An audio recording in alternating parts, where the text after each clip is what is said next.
What's up, guys? Sub-Zero here, back for another VOD review. Today, we're VOD reviewing Kiyoon here, sitting about 1k LP on the best server in the world, North America. Speaking of North America, by the way, did you guys hear that the World Championships this year, all the Americas players and all the EU players are going to be playing all together from Spain? I think that's actually like so sick. So it's basically going to be like, World's going to be like two lands, one in Spain for Americas and EMEA, and then one in somewhere in China for APAC and China. Like, that's so sick. But that's not what we're here to talk about. Here today, we're here to talk about this game that Kiyoon played. I mean, we roll our first few augments. I mean, 9 lives is a juicy option, though it did get nerfed pretty hard this patch. I would just take Prismatic Destiny as a 2-1 option under most circumstances. Why is this guy... He's saying he could take Spoils of War. I think he's just yapping to his chat. He's smiling a little bit too hard here, I think. We do pick this up, and we get the Shimmer Scale Essence. So this is actually pretty good in a spot like this. I'm actually... Yeah, okay. There's actually... Wow, there's already so much going on here. So first of all, we power up Kale here with the idea that this could be a Kale game very easily. We grab Double Strike with the idea that we can actually play towards Kale here, which makes sense.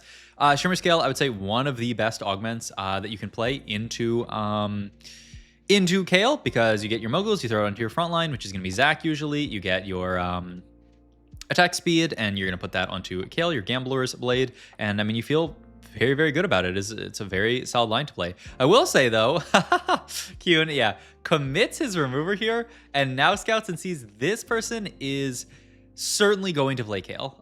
They have the prismatic ticket, so they really, really want to play Kale, and so now we actually do kind of have to pivot game plans. Kiyoon actually could, I love this. He's really just lost in thought here, thinking about, oh god, like what am I actually meant to play in this spot now? I mean, that person is definitely going to play Kale.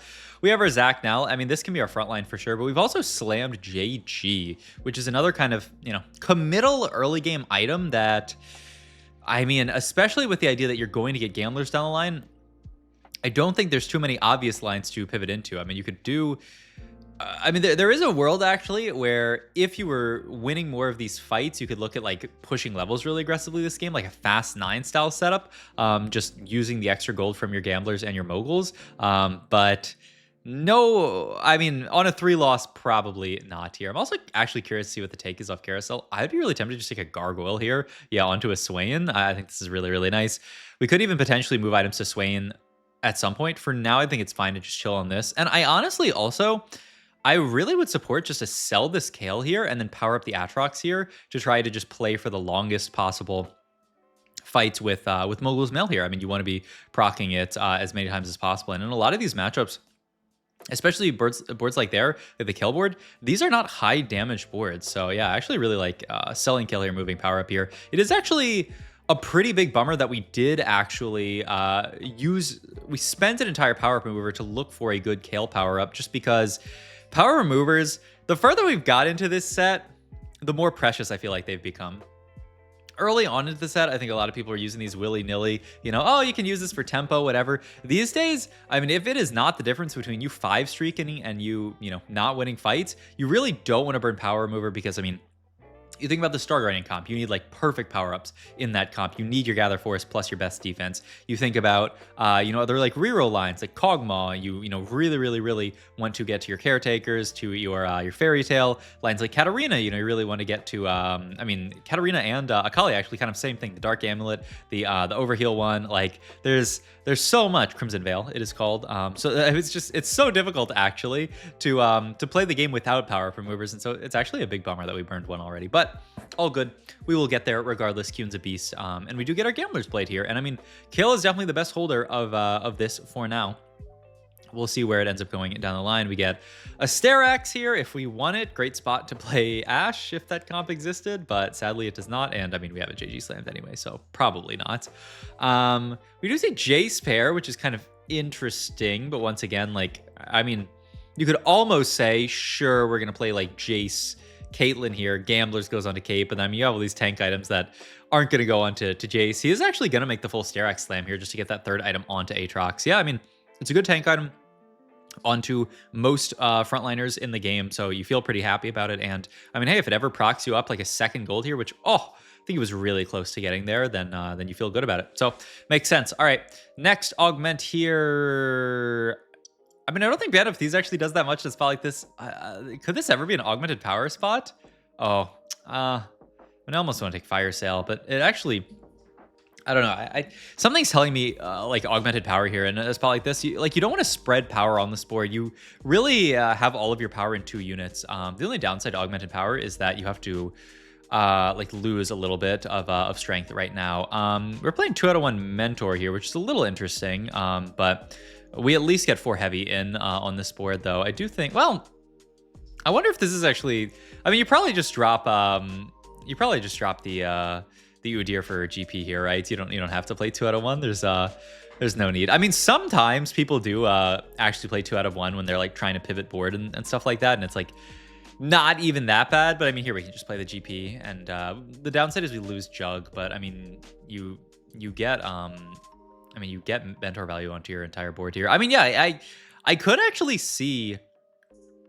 Yeah, I think this actually might be better because you do get Juggernaut still. Juggernaut for your Aatrox. Okay, honestly, yeah, this is just straight up better. It's kind of hilarious that 2 out of 1 is our strongest board here, but makes sense. All right, going to continue to sit here and kind of chill in the spot. It's getting a little scary. 62 HP, 3 loss here. We'd love to pick up a dub at some point. I mean, Mogul's Mail and Gambler's Blade, these are items that the more you win, the better they are. So it's a bit sketch to have these fights, all be going like this. But he's holding on to a lot of other frontliner type units, and I think this is a window into the line that we're thinking about playing this game.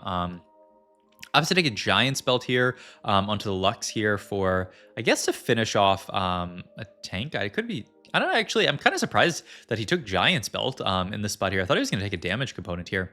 We do see some Kobokos, though. That is a lot. We could level this round and roll.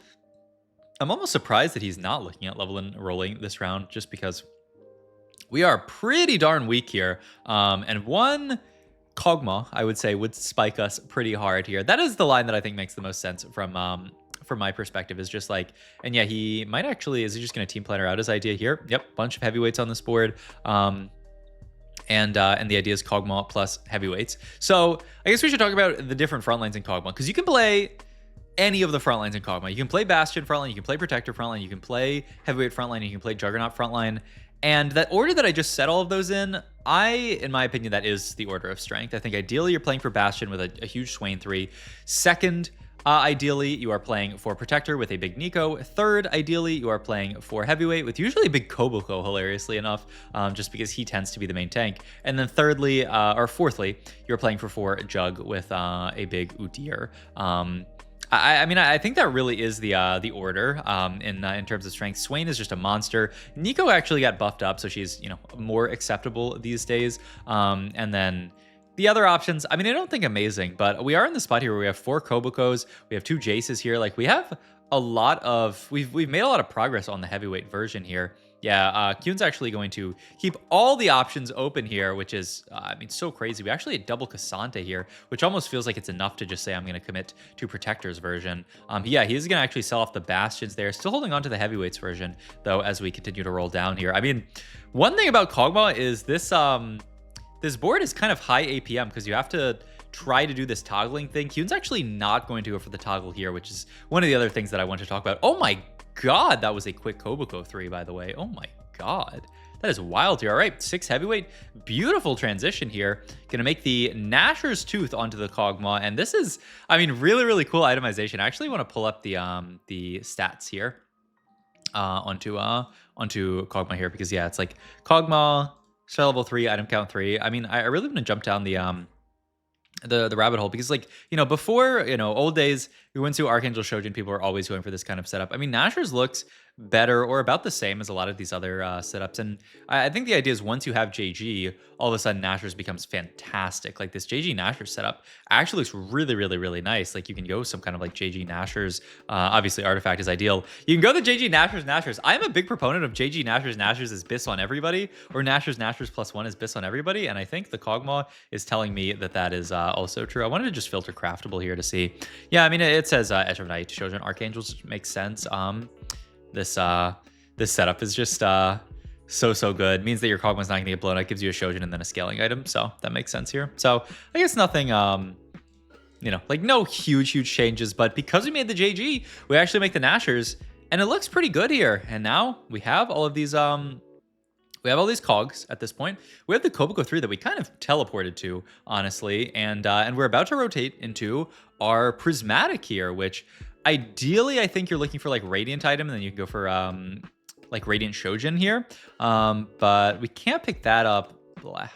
I mean, best case, I mean, I was gonna say best case Water Lotus, but not great. I guess you just take max cap here and just hit the board on this round, right? That's what I would go for here. I don't really like Final Ascension that much. He likes Hold the Line. And yeah, we're just going to grant a bunch of stats to Kog'Maw.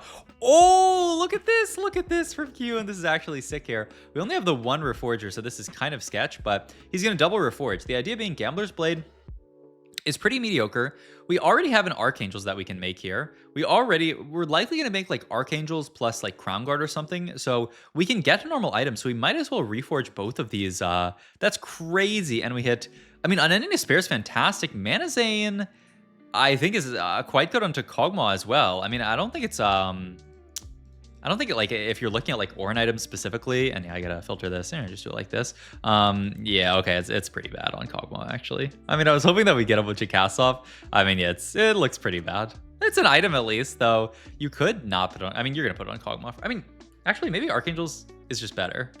Honestly, after looking at those stats, I think Archangels might be better. You just throw this onto, yeah, like Darius or Poppy or something. Yep, I like this. And then Archangels, boom. Oh, really? Death Cap. I mean, Archangels, not that good of an item these days, or any days really.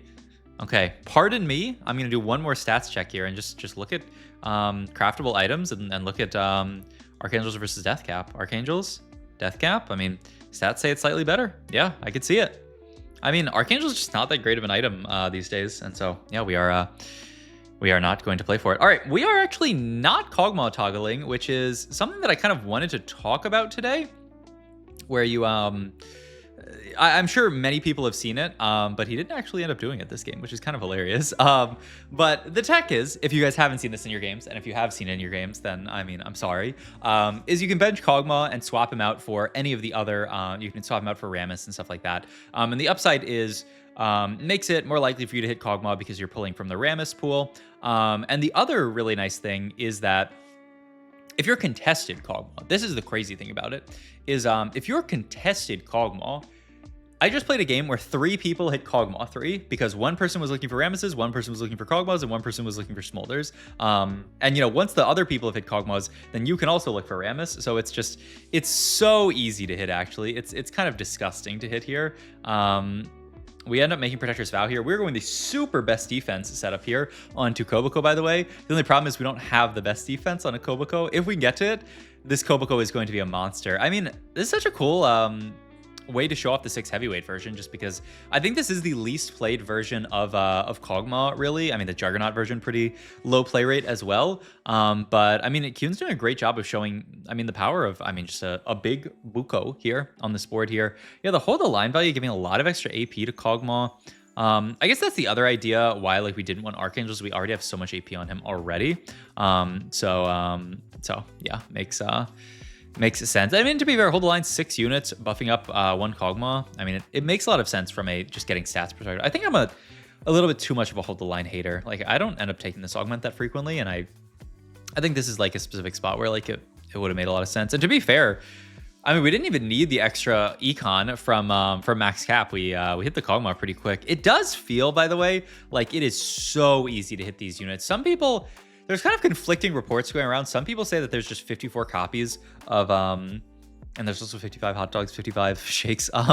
There's 54 copies of Kog'Maw in the pool of all the monsters in the pool. So it's just kind of like easy to hit all of them. Other people, you know, say that you do need to toggle, and in my experience, I feel like you do need to toggle. But you know, it's really, ooh, holy, we actually, I mean, Kiyoon's just a beast here. We full reforged here. We had Static Shiv, which needs to go on to Kog'Maw here over Death Cap, I would say. The problem is, where does that go then? But we'll actually see where he ends up with. I mean, this is one of the best artifacts on Kog'Maw. I mean, really, really good job by Kiyoon to go for the kind of high risk, high reward play, and he got Giga rewarded here. Yeah, I mean, now we also kind of have to move fruit off of Kog'Maw here. Yeah, it does have to move the death cap here, which is kind of hilarious. Who's gonna hold on to death cap? Looks for power up, gets fairy tail here. All right, it's good enough onto Kog'Maw. I mean, I think ideally you do want caretakers in this spot with all this extra HP and oh wow, Surge 66 here, a complete fairy tail hater here, huh?